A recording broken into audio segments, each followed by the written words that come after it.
Chers élèves, bonjour, je suis Ndjekoska Patrice.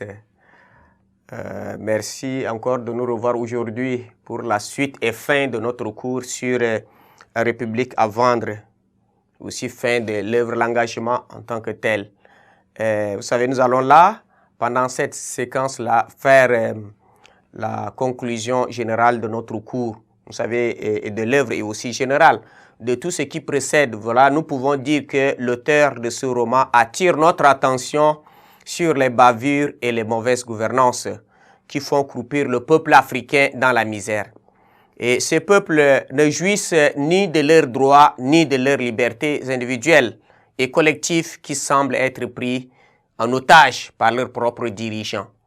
Vous voyez là, les gens ne reconnaissent plus leurs dirigeants. Ils prennent leurs dirigeants comme leurs bourreaux, comme ceux qui le font souffrir. Voilà, c'est ça. Ils ne sont pas comme des bergers de ce peuple-là qui devait faire paître ou soit donner confiance. Il n'y a pas confiance. La confiance est cassée entre le peuple et leurs dirigeants. Et vous savez, République des becs de canard mérite d'être vendue parce qu'elle est en proie à une mauvaise gouvernance. Et depuis 1960 jusqu'à nos jours, voilà en gros plusieurs années que cette république est indépendante. Nos républiques sont indépendantes. Mais malheureusement, elles n'ont pas fini de nettoyer leur lot de misère. Voilà, c'est ça. Et face à cela, l'auteur préconise une prise de conscience responsable, un sacrifice et une synergie dans les prises de décision et le travail. Et voilà, c'est ça. Et donc, Léopold Sédar Senghor va dire: on ne gouverne pas la cité pour le triomphe d'un clan et la satisfaction de quelques appétits, mais pour que le plus grand nombre, sinon la totalité, soit mieux nourri, logé, mieux portant et mieux instruit. Voilà, c'est ça. C'est ça l'objectif. Vous savez, le but de la politique, c'est assurer le bien-être. Mais on ne peut pas sortir dans une nation et favoriser une communauté et laisser l'autre. Cela crée des mécontentements, cela crée des déceptions qui nous mettent toujours en arrière et nous sommes toujours que dans l'éternel recommencement, comme ce que nous avons dit dans notre pays. Vous voyez ça, nous sommes là, les gens sont en train d'amorcer le développement et nous sommes là encore à la phase de réconciliation. On va se réconcilier et quand est-ce qu'on va continuer? Nous sommes des frères. On dit les linges sales se lavent en famille. On peut la voir entre nous. Qu'est-ce qu'ils vont? On dit au-delà, ce qui a été dit dans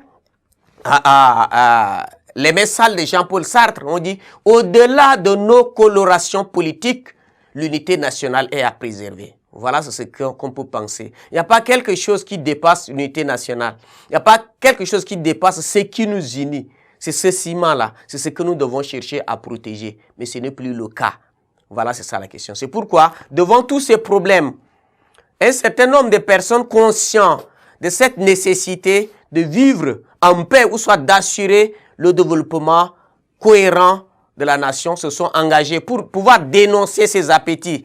C'est les gens qui développent, qui ont l'habilité du pouvoir, qui ne cherchent que leur intérêt. Voilà, c'est à ce niveau-là qu'est né l'engagement. Nous avons dit que l'engagement a commencé. Vous savez que depuis le XXe siècle, les facteurs d'engagement se sont multipliés. Et donc, les gens se sont vus obligés. Ceux qui sont conscients sont obligés de défendre cela. On dit c'est ceux-là qui sont des intellectuels.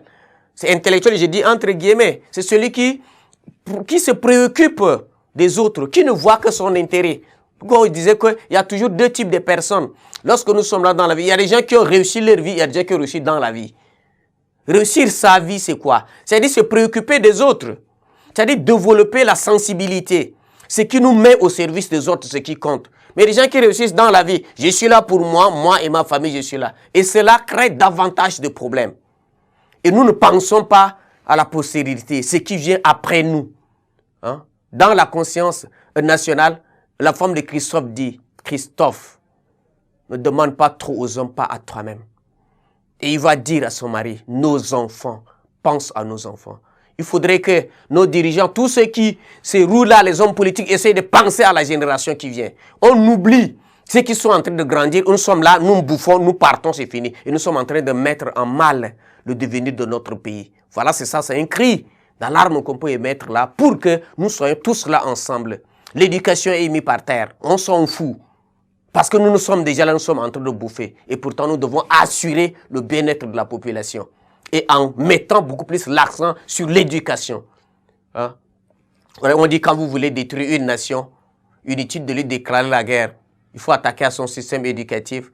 Et reviens 20 ans, tu vas trouver que le pays est rempli de voleurs, de corrupteurs, de ceci. Voilà, vous voyez, c'est ça dans ce sens. Donc, qui aime la jeunesse, qui aime l'avenir, prépare la jeunesse. Voilà, chers élèves, c'est ce que vous pouvez retenir. Et ce sentiment-là, et que cela vous anime. À ne pas vous engager pour détruire, mais engager pour construire. Voilà, c'est ça. Engager à porter sa pierre. Et que les gens acceptent aussi des propositions ou soit des critiques que les gens émettent pour construire. C'est dans le bien qu'on le dit. C'est mieux que les gens expriment, qui ne gardent au fond d'eux. Et ils développent de manière... disons, occulte, c'est pas tellement bon. Donc, lorsqu'on écoute, ça permet. Mais que dans notre société, les gens n'aiment pas écouter. Que ce soit en famille, quand tu dis la vérité, tu es mal vu. Donc, les gens aiment le mensonge. Et voilà, là, n'est pas normal dans le sens, donc, à construire. Et donc, cette République, si vraiment nous ne voulons pas la vendre, il faudrait que nous essayions de le revoir. Merci de votre attention.